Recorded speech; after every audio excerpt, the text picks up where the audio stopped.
Well, good morning, everybody. My name is Conor McGilligan. This is the Rumour Mill and sort of an Everton preview. What is going on in your world? Apologies again, everybody, for this not being a live stream. I'm actually doing a shoot this morning. I'm hosting a Betfred thingy-mabob about the championship. So, unfortunately, you're not going to get me on here with a live stream. Where you will catch me on a live stream, though, is this evening. Leeds versus Everton. We've got the instant match reaction live as well afterwards. Come in and have your thoughts. Also, guys, our new sponsors, OK Jersey, which you can see in the bottom corner right now. Fantastic replica football shirts. We are doing a giveaway this evening on the watch along. All you guys have to do is like the video, be there, subscribe. That is it. Honestly, that is it. So we're giving away prizes. There'll be 3 different winners. So make sure you're over there, everybody. We're going to start doing this on the watch along to give back a little bit for you guys just being as fantastic as you have been in the support, being so radiant. So thank you so much. I'll see you over there this evening from around about 7 o'clock. See you there, Leeds versus Everton. We're going to speak about that towards the end of the video as well. But today we're going to be speaking about the rumours on the mill as well. Let's start off with this man right here, Elland Meslier. Interest from PSG as Lucas Chevalier's backup. That is not happening right now, according to reports. Fabregas at Como wanted to bring him in as well. That is not happening, according to reports. The most severe link right now is Lorient. It's like some sort of dream, isn't it? Elland Meslier going back to Lorient, spent 30, I think he made 30 appearances there. We brought him for 5 million quid. Has that ever happened in football before, where he just goes back to his original club and plays for them, and they sign him for the same amount that we signed him for, 5 million quid. It's going to be crazy, absolutely crazy if that happens. I'm all for it. 25 years of age, you forget that. You always think with Elland Meslier that he's early 20s now. He's not. Going to be fascinating to see how that one develops, but I think that's one of them where you're looking at that and you're thinking that makes perfect sense. Going back to France, going back to his original club as well, that looks like a really good deal for Leeds United to get done, a realistic one as well, which I'm sure Elland Meslier would want. So let's wait and see on that one. Let me know what you think in the comment section below, everybody. No, Okafor. Look, I'll be brutally honest with you guys. I've got the pad written, things written down this morning to discuss when it comes to Okafor. Look, I've been sat here since 7 a.m. doing bits and bats and research and all this sort of stuff. And look, we know when it comes to Okafor, there's been developments over the weekend. Rafael Leao is out for AC Milan. We don't know how long that's going to be for. Could be 1 to 2 weeks, could be 3 to 4 weeks. Now, why is that important? Because if Jimenez doesn't go in as their replacement for Leao, then you're looking at no Okafor as the obvious player to play up front for AC Milan. Loftus-Cheek isn't going to do it, so it's likely going to be no Okafor. Could that put complications in the market when Leeds are going for him? I don't think so, because from what I understand anyway, AC Milan really want to get rid of him. They want to get rid of him. They want to get the fee and they want to be able to invest it somewhere else. The club is a basket case at the minute, but they want to be able to invest that into something else. I mentioned Chiesa before. I still think they're going to go for him towards the back end of the window, so keep an eye on that one. But money coming in, I still think 15 million quid for no Okafor is too much for someone who's played 440 minutes last season. The injury record is unbelievable. He's missed 34 games in 3 seasons. And according to Sasha Tavaleri at the weekend, Leeds United are well aware of his fitness and injury record. And that, look, apparently there have been medicals that have been failed before as well, according to several reports. I think I have to say that, you know, we've seen at the weekend that Crystal Palace have been linked to Christophe Jolis, who obviously was my pick. I don't think they'll go for Christophe Jolis. I think it is going to be a man that we're going to speak about in a little bit. Jolis is there. He's there to be got. He's mentioned before that he'd love to return back to the Premier League. I'd love us to go in for someone like that instead, potentially, off that left-hand side to someone like No Okafor. I think Jolis gives you a lot more. And just minutes on the pitch as well. You know, minutes on the pitch when it comes to a left winger. I don't know. I just think from going from where we've been and the money on the table for players like the money has been on the table for that top caliber, I think you've got to kind of your second and your third players. Look, listen, per 90, and I always talk about this per 90, his numbers are very good, but it's getting him on the pitch. It's getting him on the pitch. And when you've got a sort of front four, and in that front four, you've had injuries to Willian Johnson before. We're all aware of that in the past couple of seasons. You've got Metcha, you've got DCL, you've got Noah Okafor if you go and get him in. It's it's just very risky for me. It's very risky, and I kind of want a consolidated, certified left winger to come in. I think that's what I want. You look at Lorient. I mentioned this before at Sassuolo, the amount of games he played last season, the amount of games he's played for 2 seasons as well. There's a dependability, a reliability there, as well as quality. Same with Jolis. I'm just worried about this guy. And with the other 2 as well, there's been development over the past couple of years. I like him per 90. I like how good he is in the dribbling aspect. I like his pace. I like his stature for a left winger, even though I think he is quite slight and can be pushed off the ball quite easily. I just worry about his minutes in the tank last season and, coming into this season. And then you look at his last 3 seasons, 34 games missed is a hell of a lot. You average that per season. That's the only thing I'm a little bit worried about, to be honest with you. But we'll wait and see. Apparently Leeds are aware of it. So watch this space when it comes to No Rug For. Let me know what you think in the chat, everybody. We're going to get into the Leeds Everton bits in a little bit. Bilal El Khannouss. We just mentioned Crystal Palace. Why is that important? Crystal Palace look like they're going to be going for Bilal El Khannouss. It looked like Eze was giving the fans a little bit of a wave goodbye yesterday. Obviously, when he scored that goal, that was disallowed against Chelsea. How was that disallowed? But anyway, yeah, it looked like he was giving the fans a little bit of a wave off, looked a little bit emotional. Yeah, it is what it is. I think Eze is going to move on. Apparently, Glasner wants a replacement ASAP. He wants someone who can maybe play along that 3 and behind Mateta as well, which obviously we know Eze can do on the left. He can play centrally, very similar to that of El Khannouss on the right, centrally, left and central.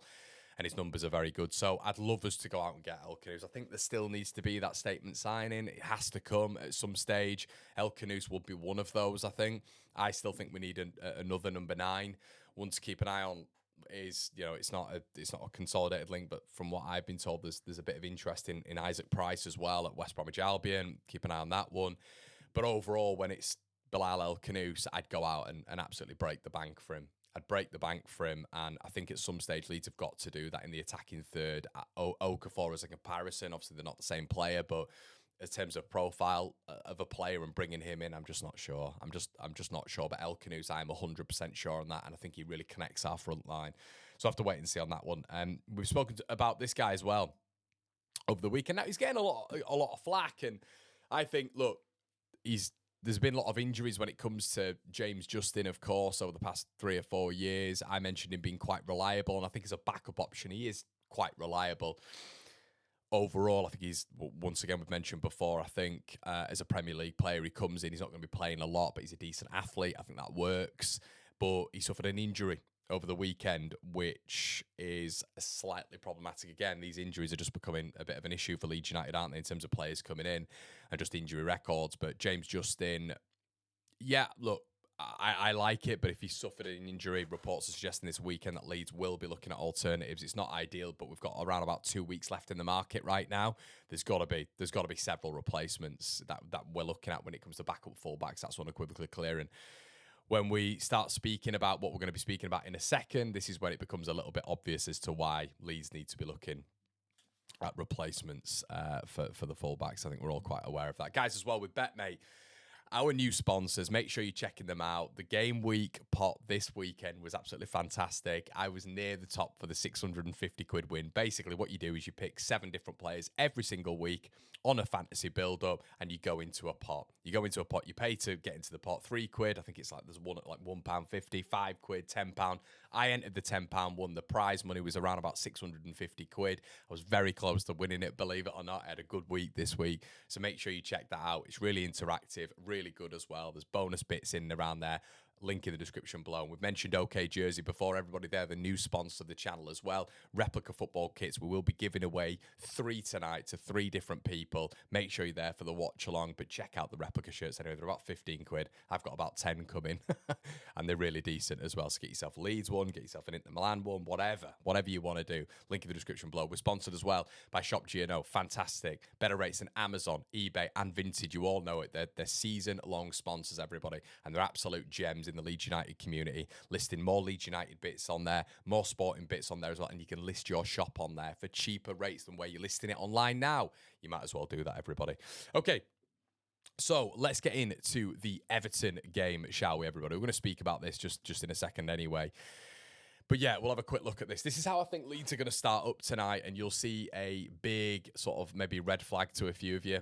On the right-hand side, I don't know if Bogle's going to start. I don't think Farke will have been impressed by Schmidt during pre-season, albeit I think that was a mixture of instruction, but also horrendous positional play by Schmidt. I think he'll go with Byram as a reliability standpoint on that right-hand side. I think we're going to go Road on a Strauch at the back. That's clear. Lucas Perry, I think he's going to come in between the sticks.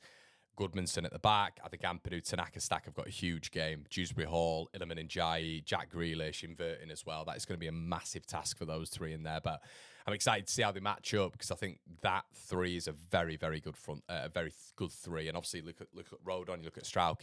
Tieno Barry's not had the greatest pre-season, so hopefully they can lock him up a little bit. But that's going to be a task as well. But the fullbacks are going to have some real.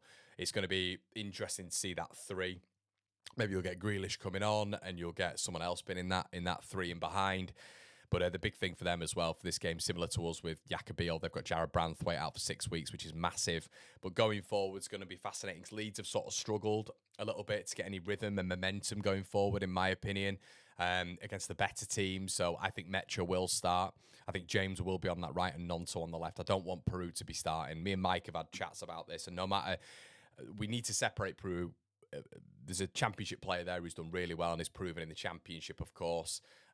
But there is also games of which are in the Premier League where you are just having centre-backs that are just going to physically impose themselves on you. We know Peru doesn't do well in those situations. We saw that multiple times last season. Yes, he's got that quality on the ball. They can put the ball in the back of the net. I'd rather see that as a bench option. And I think we saw him in the championship, even when he was coming off the bench, causing a lot of damage. But this is a completely different standard. We need to go physical against physical. Look, in an ideal world, I'd be going with a front two. I don't think DCL starts this game. I think there is a narrative that he comes on, but Peru, in my opinion, in the first 3 games, shouldn't really be starting anyway. I look at the centre-backs that we're going to be coming up against. I don't think Peru thrives against combative, physical, all over your centre-backs. I don't think that happens. I think he likes to drift off, but we need a focal point in these games. We need to be holding the ball up. We need to be winning fouls up there. I don't think Peru's your man for those sorts of games. I think he needs to be given space in certain games and drop off. I don't think he's going to be given that luxury with how good in that defensive pivot someone like Idrissa Gana Gueye is for Everton. And you look at the games coming up, which I'm trying not to look at, but you look at Bruno, you look at Tonali, who rotate in that DM as well. They will just be sitting on the toes of maybe a Dan Burn and a Shah or whoever it is at the back. And then Arsenal, look, they've got a defensive pivot there who's going to be sitting on the toes of Gabriel and Saliba. So this is where Joel Peru likes to occupy. I don't think you can start him in these games stylistically. I think you've got to have a physical presence up there. So hopefully we'll bring someone in as well, because Leeds do need that number 9, not just DCL. But you look at the 100 grand a week that he's on. You look at the fact he's been given the number 9. I just kind of hope Leeds still do something else. But tonight I'm going to go with a 1-1 for Leeds United tonight, which I think will be a good result. Let me know what you guys think in the comment section below. I'll see you tonight for the watch long. Like, comment, subscribe.